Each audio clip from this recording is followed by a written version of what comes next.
우리는 지난주에 부활절을 보내고 이제 다시 사무엘상서로 돌아옵니다.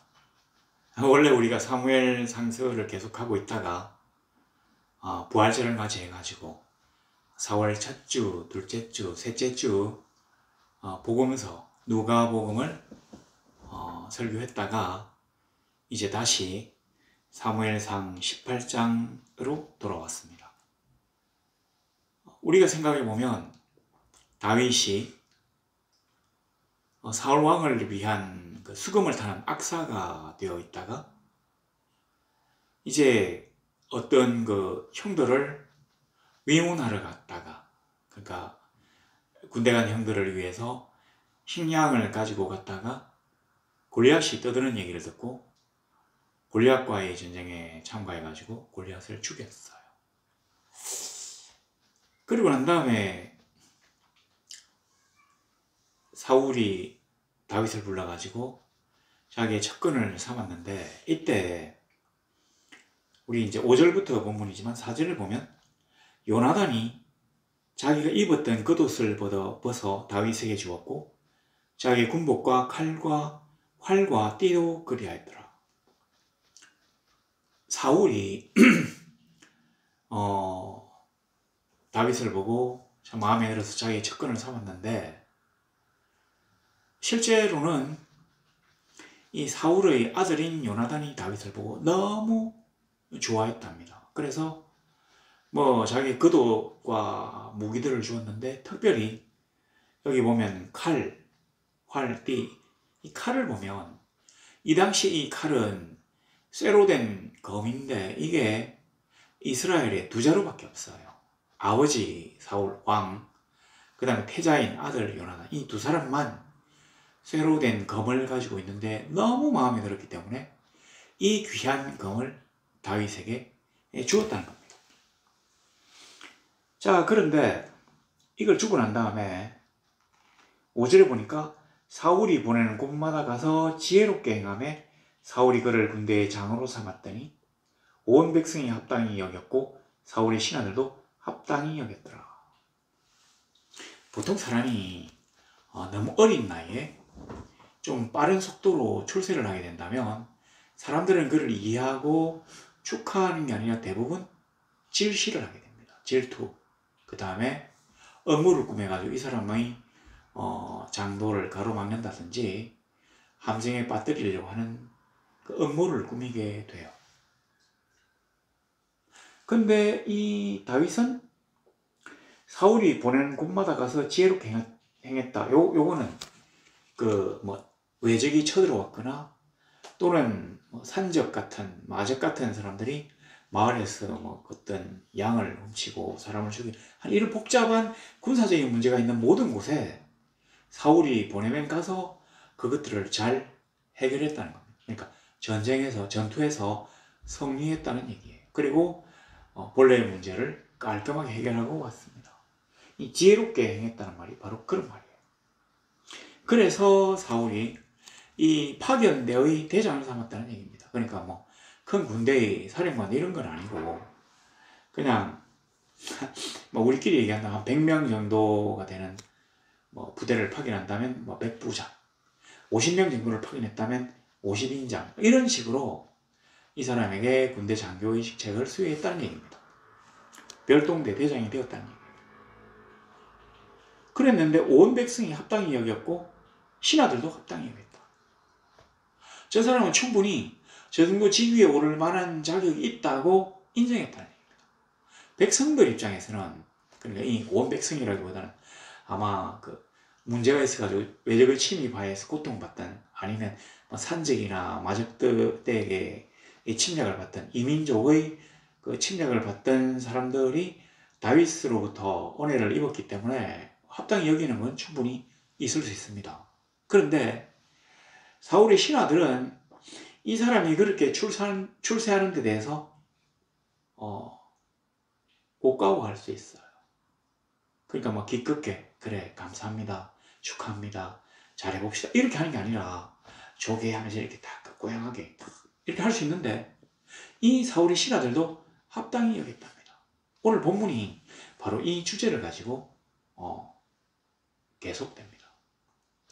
우리가 이 땅에 살면서 잘 우리를 생각해 본다면, 자, 이웃을 사랑하라고 하신, 그러니까 형제를 사랑하라고 하신 뭐 그런 데서 잘 생각해 본다면, 형제가 어려움을 겪거나 좀 불쌍해진다면 우리는 충분히 그를 이해하고 위로하고 동정할 수 있습니다.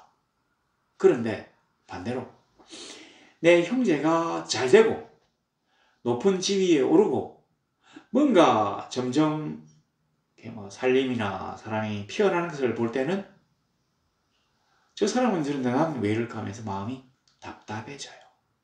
그러니까 백성들은 다윗이 높은 자리에 올랐다는 것에 대해서 합당히 여길 수 있지만 동료 신하들은 이렇게 합당히 여긴다는 게 결단코 쉽지 않다는 말입니다. 자, 나아가서 우리가 하나님의 보호와 인도를 받는다는 게 뭐냐? 우리가 하나님의 보호와 인도를 받는다고 해서 항상 그리스도 공동체 안에서만 머물 수는 없습니다. 우리는 삶을 위해서 세상 사람들과 교류하면서 섞여서 살 수밖에 없어요. 사교 집단이나 이단 같은 거 보면 모든 세상적인 어떤 교류 자체를 완전히 끊어버리고 자기네 종교단체 안에서 뭔가를 하려고 하다 자꾸 문제를 일으키는 경우를 우리가 많이 보았지만, 하나님은 이 세상에 그리스도 이름을 들고 나아가서 정복하고 승리하고 그리고 하나님의 나라를 확장하기를 원하십니다. 기존 하나님의 나라는 더 하나님의 나라답게, 그리고 이 세상은 하나님의 나라에 물이 들도록 그렇게 우리가 행동하기를 원하셔요. 어떻게 그렇게 할 수가 있습니까? 우리가 서 있는 곳에서 하나님의 이름을 드러내고, 야, 저 사람과 같은 하나님을 믿는 믿음의 형제 가운데 있고 싶다고 하는 마음들을 세상 사람들에게 불러일으키는 것. 이게 전도라고 할 수 있지만 전도가 꼭 아니어도 정말 저렇게 산다면 우리나라가 너무 좋은 나라가 될 것 같다. 이렇게 기독교인이 아주 멋있게 보이는 것도 이 땅에 하나님의 나라를 침투시키는, 확장하는 놀라운 방편의 하나가 될 수 있습니다. 바로 이거예요. 우리가 하나님의 나라를 확장시키려 한다면 세상 사람이 우리를 보고 즐거워하거나 감탄하거나 우리와 함께하기를 소원해야만 합니다. 저 인간들, 저 예수쟁이들, 정말 징하다. 저것들하고는 도저히 어떤 일들을 같이 할 수 없다. 이렇게 얘기된다면 우리 기독교는 점점 배척받아가지고 결국에는 이 세상의 소수로 떨어지고 멸망할 수밖에 없을 것입니다. 그럼 우리가 어떻게 이 세상과 교류에서도 정신적, 영혼적, 윤리적 우위에 설 수 있습니까? 세상 사람들이 우리를 보고 좋아해야 합니다. 사랑해야 해요. 저 사람에게는 잘못이 전혀 없다고 인정하고 믿어야 됩니다. 저 사람이 하면 뭐든지 다 잘 될 수 있다고 하는 마음들을 갖도록 해야 합니다. 어떻게 그렇게 할 수가 있죠? 우리 주 예수 그리스도께서 우리와 함께 하신다면 가능합니다. 성령이 우리에게 임하시면, 우리가 성령을 받는다면, 우리가 성령을 모신다면 충분히 그런 일들이 가능합니다. 왜냐하면 성령 하나님의 역사하시는 그 역사함으로 말미암아 세상이 우리를 사랑하게 되겠기 때문입니다. 특별히 내가 저 사람이 뭔가 나쁜 일을 한 게 없어요. 그런데도 미운 사람이 미움을 받을 수가 있습니다. 그래서 저는 이걸 어떤 그 배후에 보이는 영적인 전쟁이라고 생각합니다. 영적인 전쟁에는 중립이 있을 수가 없어요. 되게 우리나라도 이제 여야가 나뉘어 있는데 되게 이렇게 보면 가령 여기 그 여당이나 야당이 있는데 이 한쪽 편을 들지 않고 뭔가 양비론을 얘기하는 사람이 있어. 너도 잘못했고 너도 잘못했고 그러니까 너도 고쳐야 되고 너도 고쳐야 된다고 얘기하는 사람들은 주로 물타기를 하려고 하는 사람이에요. 왜냐하면 사람이 이것이면 이것이고 저것이면 저것이여야지 중립이라는 것 자체가 성립하기가 어렵거든요. 이상하시죠? 우리가 세상에서는 뭐 포용과 용서, 그 다음에 큰 바다 같은 뭐 대인의 풍물을 자랑하는 뭐 이런 어떤 말들이 많이 있는데, 영적인 전쟁에서는 중립이라는 건 존재하기 어렵습니다. 하나님의 사람이면 하나님의 사람이지, 하나님의 사람도 아니고 세상 사람도 아닌 존재는 있을 수가 없어요. 세상에 하나님을 믿지 않는 사람들, 가령 뭐 불교도라든지 뭐 부두교라든지 뭐 힌두교라든지 이런 많은 사람들은 중립이 아니라 하나님을 대적하는 마귀의 다른 변형의 모습입니다. 그러니까 마귀가 귀신, 조상신으로 변장하는 귀신, 그 다음에 다른 종교의 뭐 신도, 그리고 순수하게 불신자들 또는 나아가서 무신론자들. 우리가 어떤 종교와 대척점에 있다고는 생각하지 않아요. 우리는 유일하신 하나님을 믿기 때문에 다른 쪽은 뭐 종교라기보다는 그냥 철학이라고 생각합니다. 인간이 가진 한계를 최대한 발휘해가지고 욕심을 부리면서 깨달음을 얻는 정도지, 불가능을 가능으로 만드는 신적인 역사가 그곳에 일어나지 않는다고 생각해요. 근데 만일에 우리 하나님을 믿는 이 기독교에 대한 반대적 종교가 불교로 갑시다. 꼭 그렇다는 말은 아닌데 불교로 갑시다. 그러면 기독교도 아니고 불교도 아닌 사람을 우리가 중립이라고 볼 수 있느냐? 그렇지 않다. 하나님을, 우리와 함께 하나님을 섬기지 않는다면, 그의 말씀을 따르고 그를 경외하지 않는다면, 우리 믿음의 식구가 되지 않는다면, 하나님의 나라에 들어오지 않는다면, 하나님 나라 바깥에 있는 모든 사람들은 어떤 종교의 교도거나 무신론자거나 어쨌든 간에 모두 다 하나님을 반대하는 사람입니다. 하나님의 품에서 벗어난 사람들이에요. 신학적 용어로 하나님으로부터 유기된 사람들입니다. 그러니까 영적인 곳에서는 중립이 있을 수가 없어요. 차거나 듣거나 해야지 뜨뜻미지근하면 토해버린다고 하시지 않았습니까? 마찬가지예요. 영적인 여기에서는 중립이라는 건 존재할 수 없습니다. 그러므로 하나님의 진정한 사람들이 세상에 나아가서 하나님의 법과 윤리와 명령을 실천하고 있을 때 그 사람을 좋아하게 되는 게 당연한 겁니다. 만약 그가 하나님의 사람이라면. 왜냐하면 우리가 하나님의 사람들끼리 아무리 멀리 떨어져 있다 해도 성령으로 교통하게 되거든요. 성령의 감동과 감화를 받게 되기 때문에 영과 영이 서로 교통하게 되는 것이에요. 그래서 성령과 우리가 교통하게 되면 성령을 매개체로 해서 우리가 이 세상에 같은 하나님의 형제들과 서로 사랑하게 되는 것입니다. 그가 우리와 영이 통하지 않는다면 그는 하나님의 사람이 아니라는 말이에요. 자, 잘 보세요. 여기서 보면 보내는 곳마다 가서 지혜롭게 행하며 온 백성이 합당히 여겼대요. 그러니까 저 정도는 충분히 된다. 그런데 사울의 신하들도 합당히 여겼대요. 충분히 된다. 저 정도는. 자, 이 긍정적인데 6절을 보시면 이제 이런 전쟁, 이런 전투, 저런 전투에 다윗을 계속 이제 파견을 하고 다윗이 싸움에서 승리하고 왔는데 이 다윗과 골리앗 얘기는 아닙니다. 여기 보면 7절에 여인들이 뛰놀면 우리하여 이르되 사울이 죽인 자는 천천히요 다윗은 만만이다. 그러니까 사울은 천천히고 다윗은 만만이라고 하는 이거 개선식에 나와서 여자들이 막 춤을 추는데 이건 다윗과 골리앗 전투에서 이겼다는 게 아니라 그 뒤에 또 다른 전투에서 이긴 걸 얘기합니다. 근데 다윗이 가는 곳마다 이렇게 승리하니까 이제 백성들의 인식에 뭐가 들어있냐면 다윗이 죽인 군대가 왕보다 더 많다. 뭐 이렇게 이제 이어졌다는 것입니다.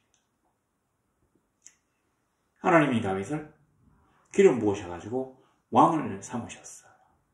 그러나 아직까지 현실 왕은 사울이고 다윗은 그냥 군대의 장 정도에 지나지 않습니다.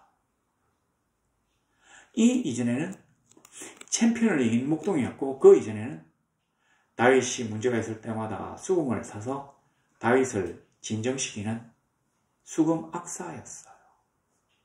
그전에는 그는 베들레헴 빈털판의 목동이었습니다. 하나님이 그를 찾아가셔서 그에게 왕을 삼기 위한 기름을 부으시고 난 다음 그는 세상에 조금씩 소개되면서 몸과 지위가 점점 높아집니다. 아직까지 미숙했던 소년은 점점 자라서 어른이 되어가고 있는 중입니다. 보통은 이 소년이 너무 지나치게 출세길이 빠르면 사람들이 시기하잖아요.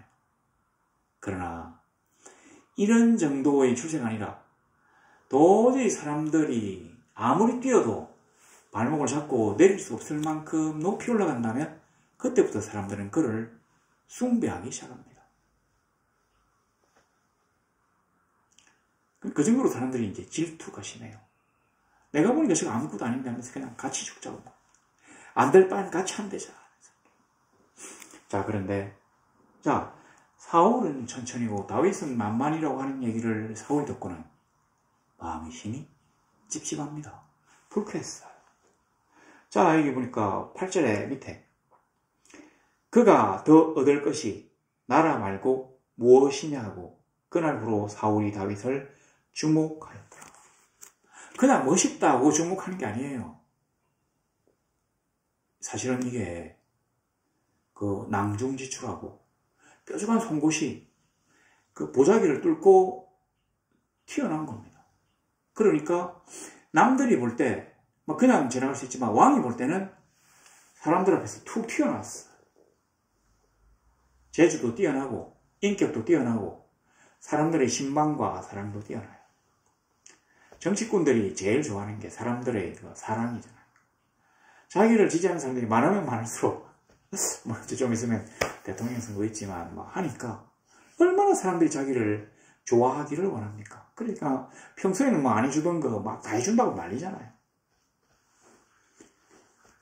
부산에도 그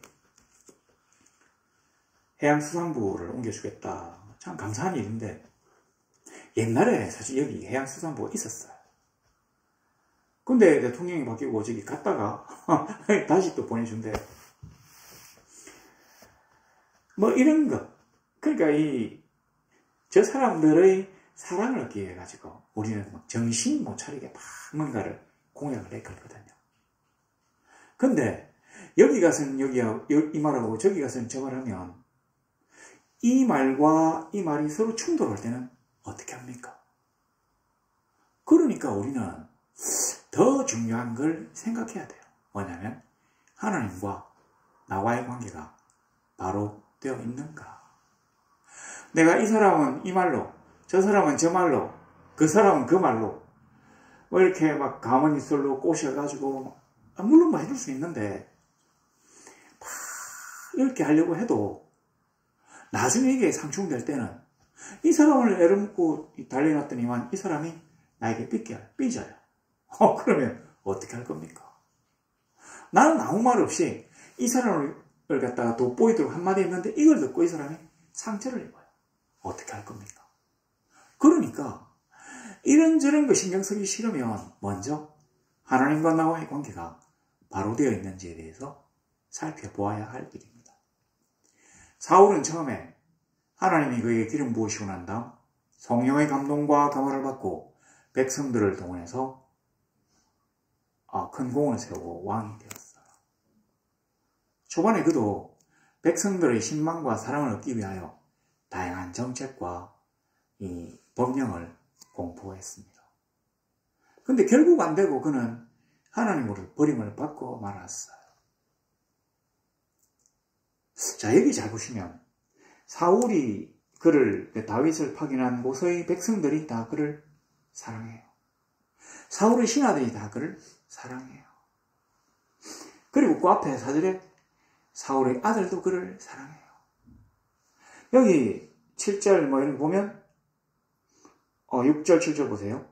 여인들이 뛰노며, 그 다음에 6절에 여인들이 이스라엘 모든 성읍에서 나와서 노래하며 춤추며 소고와 경쇠를 가지고 뭐 이렇게. 그러니까 이 온 전국에 있는 그 성읍에서 뛰쳐나온 여인들, 아마 처녀들이 아니었을까요? 뭐 이런 사람들이 막 북을 치고 뭐 경쇠가 뭔지 모르겠는데 막 꽹거리 갑시다. 막 탬버린인지 하여튼 뭐 이렇게 하면서 다윗을 사랑해요. 왜냐하면 하나님이 다윗과 함께 하시기 때문에. 근데 그 수많은 사람들 가운데 딱 한 사람만 다윗을 싫어합니다. 저게 혹시 내 왕자리를 위협하지 않을까 하면서 도끼 눈을 부릅뜨고 그를 살피고 있어요. 왜 그렇습니까? 그는 하나님으로부터 유기된 사람이기 때문에, 더 이상 하나님의 사람이 아니라 마귀에 속한 사람이기 때문에, 악령이 그에게 임했기 때문에 그를 혼자서 싫어하게 되는 것입니다. 우리가 하나님과 함께 한다면 온 세상이 우리를 사랑할 수밖에 없습니다. 누구는 빼고, 악령에 사로잡힌 자들을 빼고는 하나님의 사람들은 우리를 사랑할 수밖에 없어요. 바로 이게 하나님이 우리와 함께 하신다고 하는 강력한 증거입니다. 뭐 가난해가지고 사람들에게 뭔가를 줄 수도 없었어요. 그러나 사람들은 그를 사랑합니다. 능력이 부족해서 하다가 안 되는 경우도 많이 있었어요. 그러나 사람들은 그의 진정성을 알고는 그를 사랑합니다. 하나님과 함께한 사람, 성령이 그의 마음에 좌정하신 자는 막 그렇게 표시가 나는 것입니다. 자, 그리고 이제 10절에 보니까 이튿날, 그러니까 이 개선식이 있고 난 다음 날 하나님께서 부리신 악령이 사울에게 그냥 내리지 않았어요. 힘있게 내림에 그가 집안에서 정신없이 떠들어댄다. 그러니까 이게 이제 뭐 쓸데없는 소리를 막 중언부언하면서 왔다갔다고 막 내가 블레셋 사람들을 빨리 죽여야 되는데 뭐 보이지 않고 막 그러니까 블레셋과 전쟁이 끝이 났는데 아직도 뭐 그런 소리를 한다든지 뭐 저쪽에서 하여튼 뭐 이 정신병자들 같은 어떤 행동을 막 해요. 이제 악령이 그에게 힘있게 내렸다고 하는 증거입니다. 그러니까 보세요. 다윗이 10절에 평일과 같이 손으로 수금을 타는데 그때 사울의 손에 창이 있었답니다. 왜 창이 있었을까요? 이 창은 사람을 갖다가 죽이려고 갖고 있었던 게 아니라 아마 이스라엘의 왕이 가지는 뭐 지팡이나 홀 같은 역할을 했던 모양입니다. 그러니까 이스라엘의 왕이라고 하는 증거를 그가 가지고 있는 것이에요. 그 상징품이죠. 왕의 권능과 위엄을 상징하는 창이 뭐 죽이려고 갖고 있는 건 아닙니다. 이 왕관이라는 게 사실은 생각보다 무겁거든요. 요즘 금값이 많이 올랐다고 하는데 이 금이 생각보다 무거워요. 저는 생각보다 무거운 금은 잘 다루지 못했고 그 미국에서 그 은화 이런 걸 이제 좀 많이 이렇게 만져봤는데 이게 생각보다 많이 무겁더라고요. 그러니까 뭐 쇠라든지 뭐 니켈이라든지 이런 금속에 비해서 많이 무거워요. 구리도 보면 일반 쇠보다는 이게 무겁습니다. 근데 은은 조금 더 무겁더라고요. 그러니까 이 금관, 금으로 된 이 관을 머리에 항상 쓰고 있으면 이 무거워요. 이렇게 머리가 내려갈 수밖에 없습니다. 그래서 왕이 아마 평소에 자기 집으로 사용하는 그 궁전에서 이 왕의 권능과 위엄을 상징하는 창을 들고 있었던 거예요.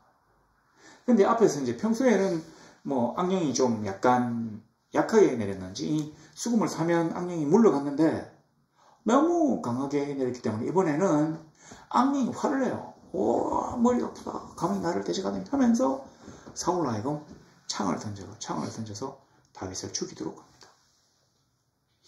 자, 그래 보시면 사울이 그 창을 던졌으나 다윗이 그의 앞에서 2번 피하였다. 이게 이제 왕을 상징하는 창이기 때문에 이런 창이 몇 개가 있지는 않습니다. 그냥 한 개밖에 없어요. 근데 여기 다윗이 2번 피했다고 하잖아요. 왜 그랬겠습니까? 다윗이 사울이 자기를 향해서 창을 던져서 벽에 박히도록 된 이 광경을 보고서도 사울 앞을 떠나 도망가지 않았다니. 지금 왕이 악령에 사로잡혀 있으니까 내가 어떻게 하든지 저 사울 왕을 좀 진정시켜가지고 평소처럼 막 그렇게 돌아오도록 해야 되겠다고 생각하고 도망다니면서도 아마 수금을 타지 않았을까요? 그러니까 사울이 그 벽까지 뛰어가가지고 창을 뽑아서 또 던졌다. 이 사람이 이제 맡은 바들을 잘 감당하고, 다르게 봐서는 자기는 사울 왕을 그렇게 싫어하지 않았단 말이에요. 그러나 사울은 다윗을 싫어하죠. 왜냐하면 악령에게 사로잡혔기 때문에. 하나님의 사람이 이 세상에 나가서 어떤 일을 할 때 거기 악기를 맞고 꼬장을 부리는 자는 악령에게 사로잡힌 자의 확률이 높습니다. 누가 아주 그 줄임말 천재인 친구가 있어요. 이 친구는 항상 말할 때 뭐든지 케바케라고 합니다. 저는 처음에 이 케바케가 뭔지 몰랐어요. 그러니까 좀 느려서 정식으로 얘기해 주는데 케이스 바이 케이스. 우리식으로 말하면 사건마다 다르다 이 말입니다. 그리고 사람마다 다르다 이 말이에요. 그 어떤 큰 틀에 넣어서 구분할 수 없다고 얘기하지만 저는 자신 있게 단호하게 말씀드릴 수 있습니다. 우리나라 사람들이 보면 얼굴 가죽이 좀 이렇게 두꺼워요. 그리고 여기 좀 경직돼가지고 잘 웃질 않아요. 저도 좀 그런 모양이던데 지금은 설교하니까 이렇게 웃지만 평소에 저도 이렇게 막 햇볕에 다 이래가지고 막 그냥 이렇게 가요. 여기 상대방과 눈이 마주쳐도 어떤 반응도 보이지 않고 그냥 지나갑니다. 미국 사람들하고 많이 다르죠. 제가 있었던 그 파사데나에서는 이렇게 이제 정식으로 눈이 마주치지 않아도 슬쩍만 눈이 치면 아주 우습겠다. 웃으면서 굿모닝 막 이런 식으로 아니면 하이 이런 식으로. 사실은 그게 좀 위험한 곳이니까 이 총을 휘두를 수가 있기 때문에 항상 사람들에게 웃으면서 이렇게 다녀요. 근데 한국 사람들은 총이 없어도 막 안심해서 그랬는지 제가 호주머니에 한 손 다 넣고 가도 사람들이 전혀 저를 보고 어떤 표정을 짓지 않습니다. 무서워하지도 않고 애써 친근함을 표하려고 하지도 않아요. 근데 만일 제가 그 사람에게 가서 길을 물어본다든지 이렇게 되면 아주 친절하게 얘기해 줍니다. 몰라요? 하고 가는 사람들은 잘 없어요. 몰라요 할 때는 좀 웃으면서 예, 모르겠는데 하고 지나가죠. 왜냐하면 그가 악령에 사로잡힌 자가 아니기 때문입니다. 자, 여기 보면 이 많은 사람이 나왔어요. 그 싸움, 그 전장터에 있었던 백성들, 그 다음에 사울의 궁중에 있었던 동료 신하들, 그 다음에 전국에 있었던 수많은 처녀들 다 사울을 사랑해요. 사울의 아들 요나단 사울을 사랑해요. 나중에 가면 사울의 딸 미갈 다윗이요. 다윗을 사랑해요. 사울 한 명 빼고는 전부 다 다윗을 사랑합니다. 왜 사울은 다윗을 사랑하지 않았나요? 그가 악령에게 사로잡혔기 때문입니다. 자, 그렇게 보면 이렇게 12절에 보세요. 여호와께서 사울을 떠나 다윗과 함께 계심으로 사울이 그를 두려워한지라. 사울이 그를 두려워한 게 아닙니다. 사울을 사로잡고 있는 악령이 두려워한 것이죠. 자기도 모르게 저 다윗을 죽여야 되겠다고 생각하고 창을 들어서 2번이나 연속해서 날리겠다는 것입니다. 사울은 왕입니다. 그가 창을 들어서 다윗을 죽이려고 벽에다가 창을 휙 던져가지고 박혔어요. 그랬으면 누가 두려워해야 합니까? 다윗이 사울을 두려워해야죠. 다윗은 그냥 소년이고 군대장이고 한 중간쯤의 장교라고 합시다. 사울은 최정점에 있는 왕이에요. 이 부하가 사울 왕을 갖다 두려워하는 게 당연합니다. 그러나 그에게 악령이 들어갔기 때문에 그가 하나님을 보고 두려워 떨듯이 다윗과 함께 계심으로 사울이 그를 두려워한다는 얘기입니다. 우리가 하나님과 함께 성령님과 함께 이 세상에 나아간다면 세상이 우리를 감당치 못하고 세상이 우리를 두려워할 수밖에 없고 세상이 우리를 사랑할 수밖에 없습니다. 왜냐? 천하의 주인이신 하나님과 우리가 한편이기 때문입니다. 그래서 할 수 없이 사울이 제정신이 돌아와서는 이제 그를 궁중에서 내보내요. 외방에 있는 부대의 천부장으로 삼아가지고 백성 앞에 출입합니다. 이 말이 뭐냐면 천부장은 이제 약간 국경선 같은 이 국경 마을에 가가지고 군대를 갖다가 지휘하는데 이 천부장이 굉장히 높은 자리예요. 왜냐하면 사울이 처음에 자기 상비군을 3,000명을 뽑았잖아요. 그래서 2,000과 1,000으로 나눴는데 이게 그렇게 크게 군대가 늘어날 수가 없는 게 이 생산력이 한정되어 있기 때문에. 그래서 만부장이라는 직위가 생길 수가 없습니다. 10,000명이 안 되니까요. 그러니까 천부장이 여러 명은 있을 수 있겠지만 가장 높은 직위입니다. 사울이 그를 두려워하고 미워하고 질투를 하고 있지만 어쩔 수 없이 그에게 높은 자리를 줄 수밖에 없어요. 또 14절 보세요. 그의 모든 일을 지혜롭게 행하니라. 여호와께서 그와 함께 계시니라. 지금 똑같은 패턴의 문장이 두 개가 있는데 우리식으로 얘기한다면 다윗이 그의 모든 일을 지혜롭게 행하니라. 왜냐하면 여호와께서 그와 함께 계시기 때문이다. 하나님이 우리와 함께 하신다면 우리의 머리가 번쩍번쩍하게 되어 있습니다. 기발한 생각과 아이디어와 놀라운 해결책이 나오게 되어 있어요. 왜냐? 우리 안에 성령님이 우리에게 그것들을 나타내시기 때문이에요. 왜냐? 하나님의 나라를 내가 이루어야 될 사명이 있기 때문이죠.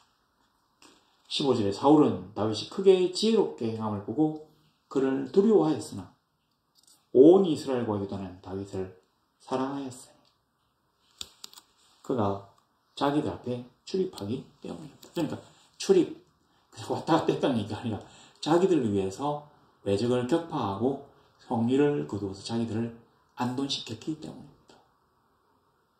다윗은 아직 왕은 아니에요. 그러나 왕으로 삼으신 하나님의 성령이 그에게 함께하기 때문에 그가 하는 모든 일이 지혜롭고 현명할 수밖에 없습니다.